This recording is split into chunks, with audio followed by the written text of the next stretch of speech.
They plunder, they butcher, they ravish, they make it desert and call it peace. They make it desert and they call it peace. The Assembly will hear an address by Her Excellency Mia Amo Mottley, Prime Minister and Minister for National Security and the Public Service, and Minister for Finance, Economic Affairs and Investment of Barbados. I request protocol to escort Her Excellency and invite her to address the Assembly.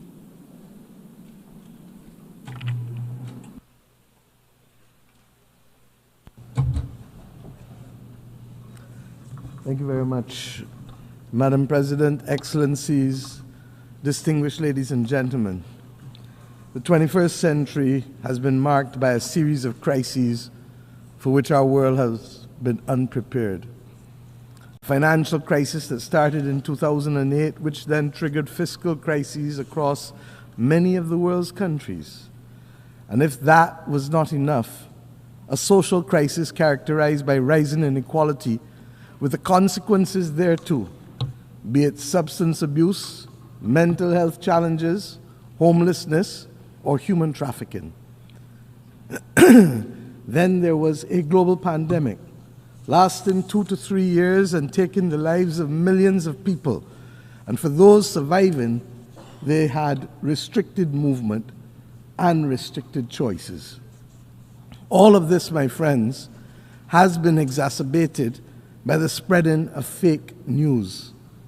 This distorts reality and threatens the stability of our societies, creating a platform for hate to thrive and prejudice to rise.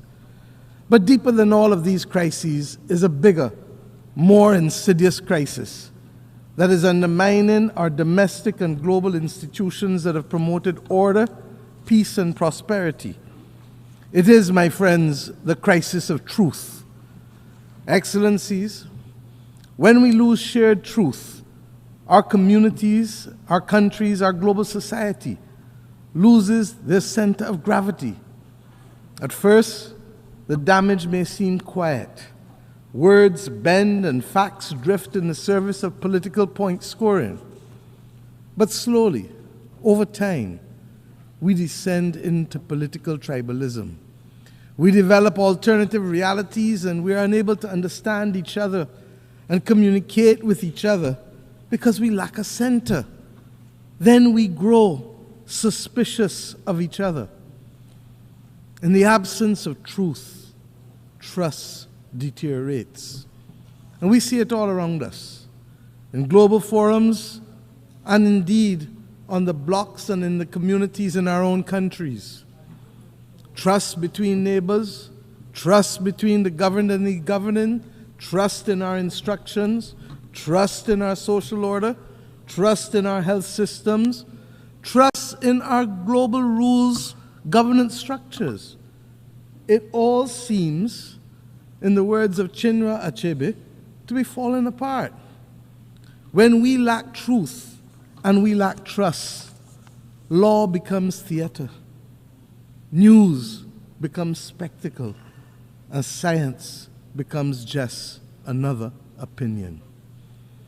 As I've had cause to say in this great hall on a few times, our world today worryingly resembles the world of 100 years ago. And this has become even more evident with the closing of our borders to both goods and to people. This has magnified the geopolitical tensions which had already taken root. Disturbingly, war, regrettably, has only entered the daily lexicon of the West, not when thousands were dying on the continent of Africa or in Myanmar, but when war came to Europe. Nevertheless, we still call for peace in the Ukraine. Only yesterday, a leading British newspaper reminded us that for 500 days, 260,000 people virtually the population of my country. 260,000 people have been trapped in the Sudanese city of El Fasher. The article reported that while political progress stalls, those who attempt to escape are killed, and those who remain inside are starved. The world must not ignore the horror in Sudan. And of course, I don't need to remind you that it must not ignore the horror in Gaza. The genocidal destruction taking place in both places must now have our full attention. And as it relates to Gaza, yes, there must be a release of the hostages taken on October 7th. But we have now gone to a point where all of our human sensibilities are offended by the continuous and disproportionate attacks on the Palestinian people and the failure to allow access by the international community to the survivors for the provision of humanitarian aid. The survivors are entitled, my friends, to use the words of Bob Marley. How can you be sitting there telling me that you care, when every time I look around, the people suffer in the suffering in every way, in everywhere? My friends, it calls to mind the Roman historian Tacitus, who quoted a Scottish chieftain fighting against the military might of the Roman Empire. And I mention only the last two sentences. They plunder, they butcher, they ravish, they make it desert and call it peace. They make it desert and they call it peace. The real tragedy of war is that these children, when they become grandparents, will still be answering the innocent questions posed by their grandchildren 70, 80 years from now as to how they lost their limbs. Granny, how did you lose your leg? And when they answer, we run the risk that the violence and hate will be perpetuated for another 2 to 3 generations. This is not why we have come together. This is not good. And Madam President, it is happening under our watch. We can and we must do better to secure the peace across the world in the name of the children. And let me say that at the very least, the international community must immediately find the funding to support the children of Gaza and the children of Sudan for the next 3 months. UNICEF has said that in Gaza it is $66 million that is needed for the next 3 months. And in Sudan it is $200 million. The money is mostly nutrition related, to reverse or to mitigate famine for children, and to provide water and sanitation and health interventions. And we should note that there have been multiple disease outbreaks, including cholera. So, Madam President, to be very clear as I move on, a lasting peace can never be achieved through violence, not continued bombing. It can only be achieved through justice as our guide and dialogue, talking. And lest we forget, where others are seeking to build the peace and to preserve humanity in Gaza, as we saw, the international community must not condone the bombing of those states who look to facilitate peace. It is a red line that we must never cross.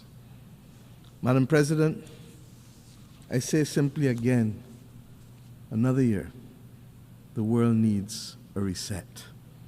We must find first and foremost whether we still agree on the same values that inform our charter. As simple as this seems, this is necessary in any reset, for values we all know have changed over the last 80 years, and we cannot assume that it is business as usual. And if it is not available to all of us to agree to those values, then we must at least know who does and who doesn't.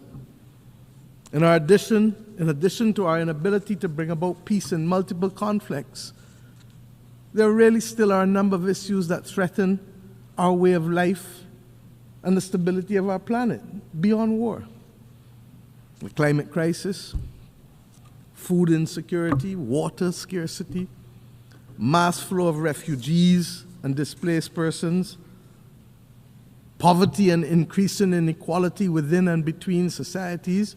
It has become so insidious that people don't even talk about it sufficiently. And of course, the failing spectacle of the SDGs for too many of our countries and people across the world.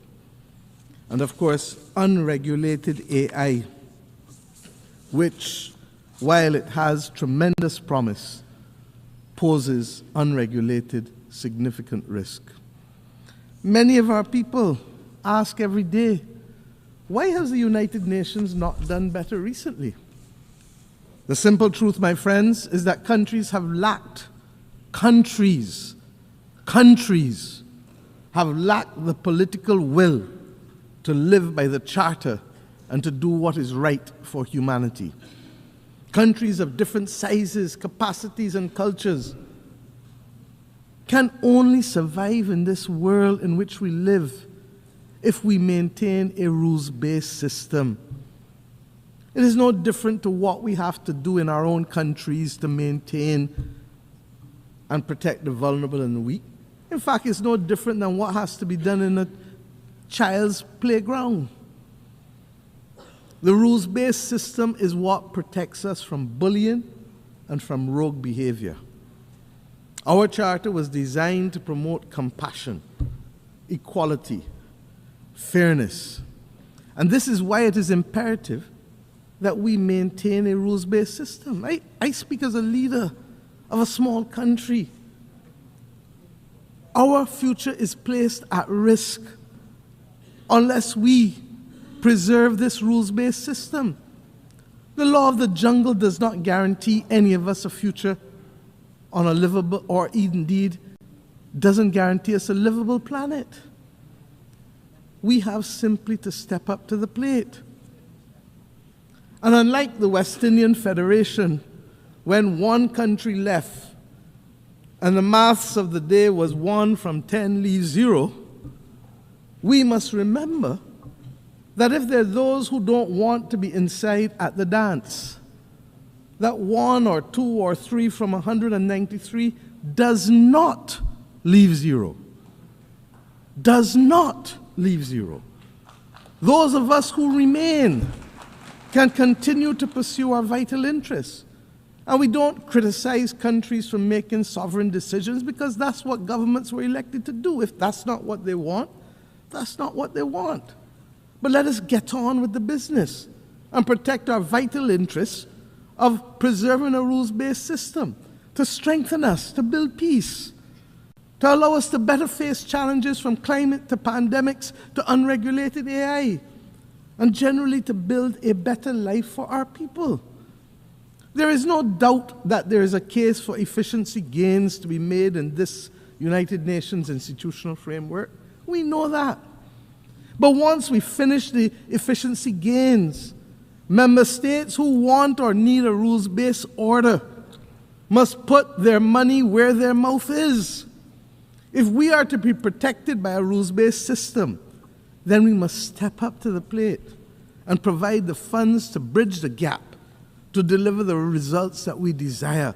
We must move from short pants to long pants and understand that we can no longer complain about the absence or behavior of a country and not ourselves be prepared to make wrong things right. It is as simple as that. And believe me, the arithmetic is not bad. It is within each of our reach to reach there, to do it. And let us remember the Aristotelian principle: equality among equals, proportionality among unequals. My friends, and while we contemplate the multiple crises, let us also not despair, because there are some things that have worked for the benefit of our people in the last few years. We now have, globally, a historic pandemic agreement that was adopted to make the world equitable, more equitable, and safer from future pandemics. A full appreciation of this will only come when the next pandemic hits us. We have agreed to the Seville Commitment on Finance, which seeks to fulfill the promise of the SDGs, and which, even though the funding has not been fully identified, has mainstreamed a number of financing concepts that were simply not taken into account a decade ago. Debt swaps, natural disaster clauses, or what they call climate resilient debt clauses. These are the things that we advocated in the Bridgetown Initiative. We have committed, also as a world, last year here, to an ambitious global action plan to combat antimicrobial resistance. And what does that have to do with any of us in here? I've said repeatedly, this is the silent, slow-motion pandemic of the 21st century and threatens to reverse a century of medical progress. And when we know people who die from hospital-aided infections, we understand the importance of the vital steps taken here. Earlier this week, we successfully brought into force the Beyond Boundaries and National Jurisdiction Treaty. As a large ocean state, as Barbados is, I am acutely aware of the critical importance to protect our oceans and its marine biodiversity as part of the ecological balance of the planet. And last year, we adopted the ambitious Pact for the Future, which provides a roadmap, a North Star, for our work to protect people and planet of the future. The two instruments mentioned on Tuesday morning by our Secretary General for regulating AI must now be our priority if we are to avoid the severe deepening inequality of our times and to avoid leaving our people exposed to the risk and exploitation of AI and the distortion of facts. I must tell you that regrettably, I have experienced on a well-known commercial AI platform examples of censorship that seek to deny access to the details of our history in this hemisphere, in terms of the Barbados Slave Code, in terms of the South Carolina Slave Code. So we must be vigilant. Speaking as a small country, therefore, we see no future without a rules-based system.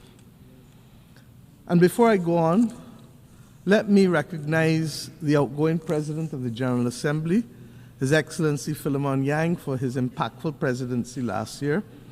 And let me also congratulate Her Excellency Annalena Baerbock for assuming the presidency, particularly in this year when we celebrate Beijing Plus 30. Barbados looks forward to working with you, ma'am, to execute your vision. The fact that you are only the 5th woman to occupy this post over the last 80 years is a cause both for profound concern, but I say renewed optimism. This is a testament to the very point that I'm seeking to make.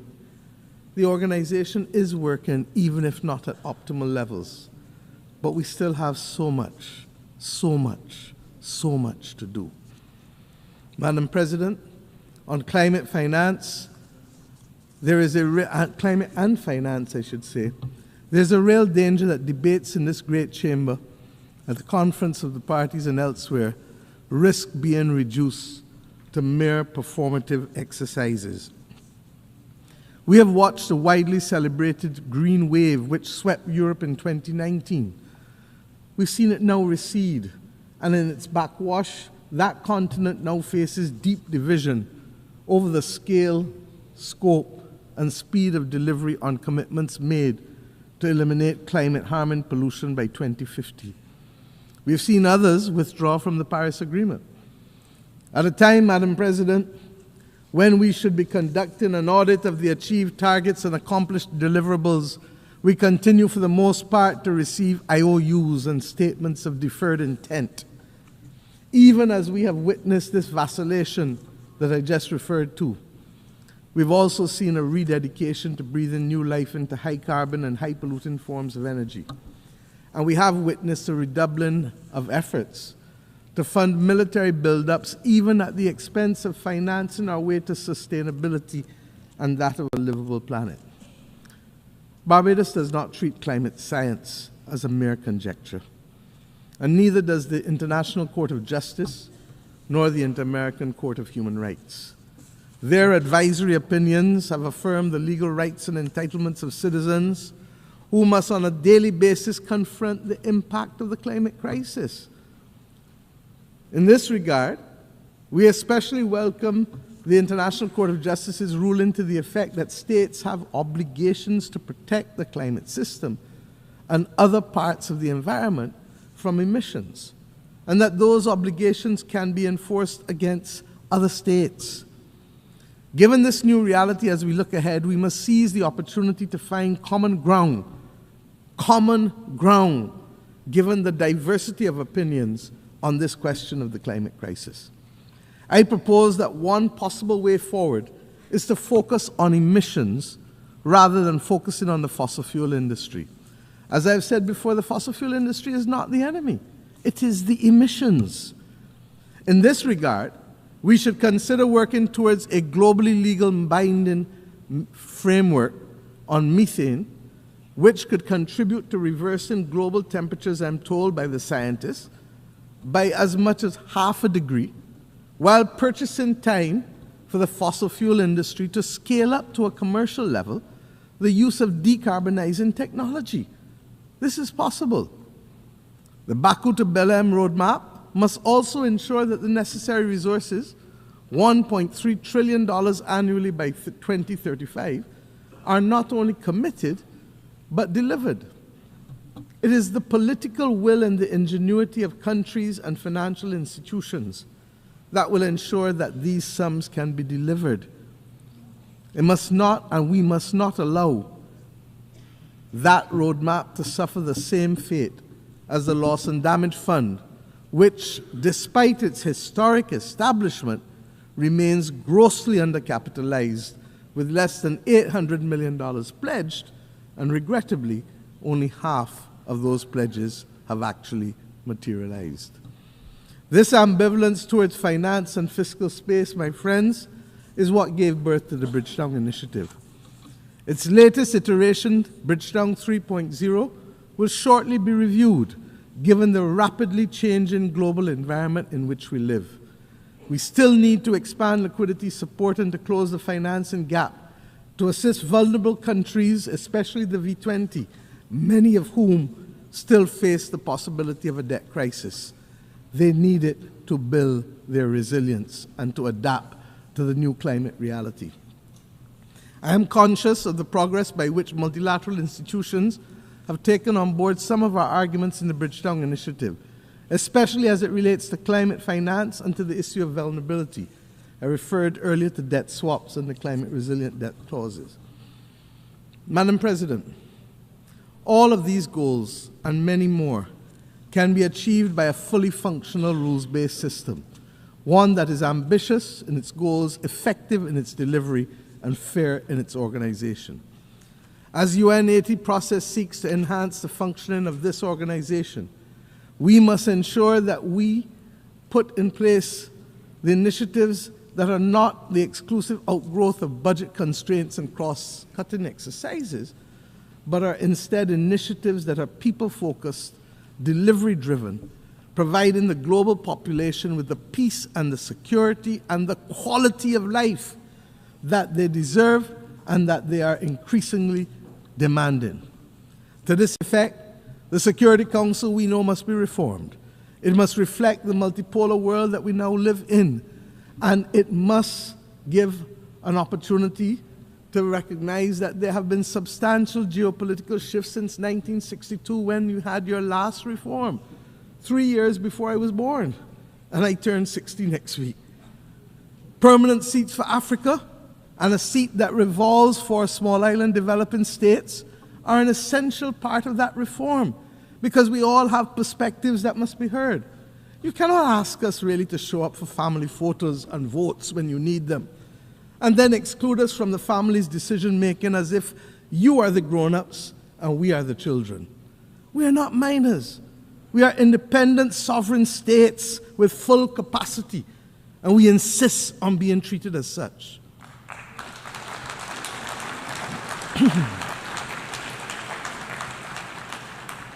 Madam President, I have left the peace and security of our Caribbean region for last.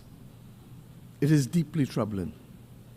Example, Haiti, and you've heard Prime Minister Gonzalez speak eloquently this morning on these matters.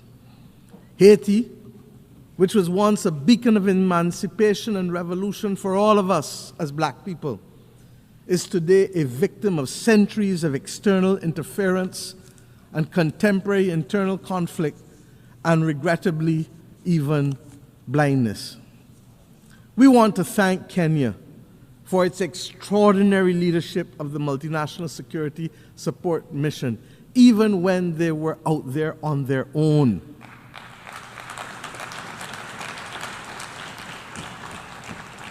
We look forward to the enhanced support of the UN Security Council and the Organization of American States, even as we maintain a strong watching brief for this valued member of our Caribbean community as CARICOM.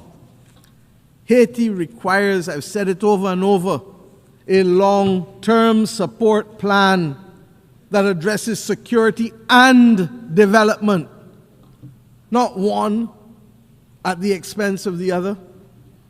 With the requisite political will, the UN Security Council and the international development system are well equipped. They have the resources and power to deliver. We also want to urge dialogue with our friends and partners, especially in the United States, on the inescapable issue on the flow of small arms and light weapons, not only to Haiti, but indeed across this entire hemisphere, especially in the Caribbean with small states. Fragile economies in the democracies of the Caribbean community are now being threatened by this incessant flow of illegally obtained weapons and increasingly organized criminal elements which utilize them. But we will use the systems to deal with them collectively and in accordance with due process. We thank Secretary General Guterres for his unswerving support with respect to Haiti, and we now need others on board to ensure that Haiti can turn the corner and prepare itself for free and fair democratic elections. Madam President, Cuba has long been a source of support for many across the globe in times of conflict, health crises, and indeed colonial resistance, particularly in Africa. Cuba has paid, however, a high price for insisting on its right to self-determination. And again, yet again, we must be prepared to engage in dialogue in order to stop the disproportionate suffering and the deprivation that is being inflicted on the Cuban society by what is now globally seen to be an unjust embargo and other unilateral coercive measures. Barbados, my friends, reiterates its call for the end of the embargo and the removal of Cuba from the list of state sponsors of terrorism. This is unjust.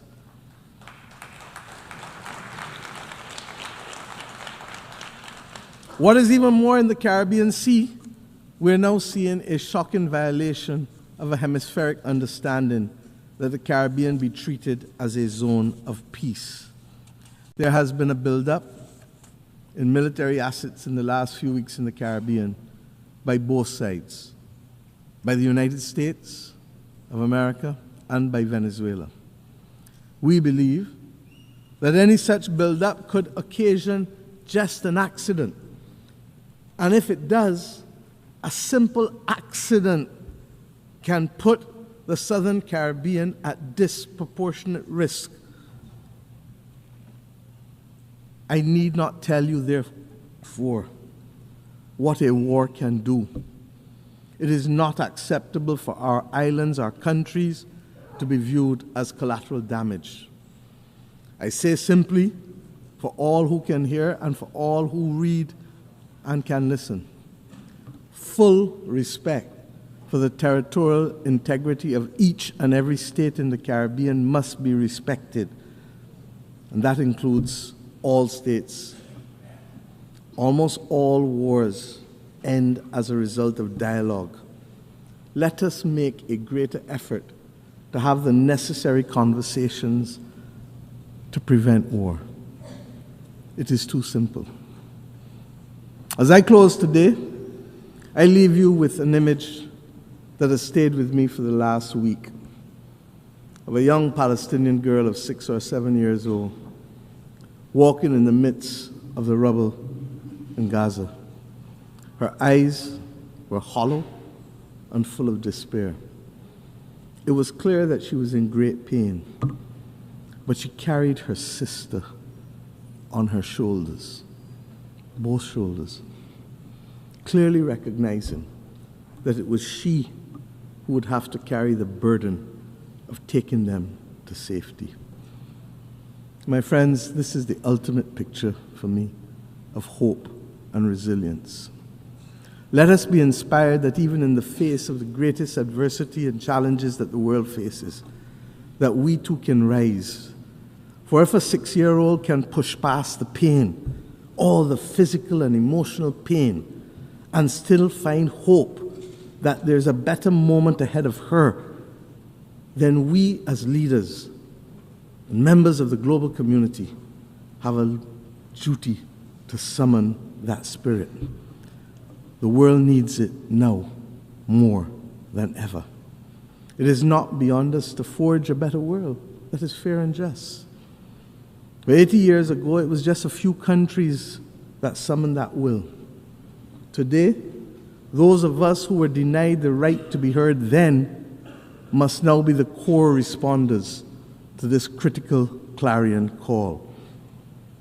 I leave you inspired by the words of my own anthem as I think about the world.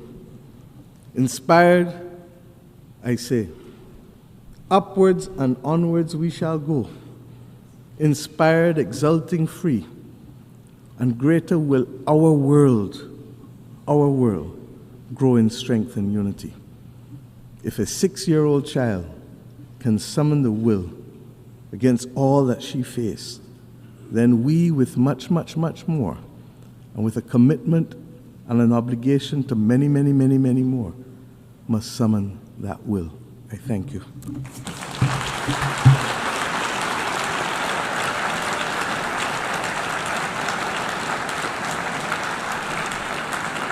Do you want to watch more videos like this one? If yes, subscribe to our channel and press the bell icon next to it. We have decided to bring videos on something nobody talks about: African politics, economy, and increasing power. Thanks for watching, and until the next video, stay tuned. Tell us what you think in the comment section. Like and share the video, and subscribe so that you don't miss any of our African videos. It's the best way to support us.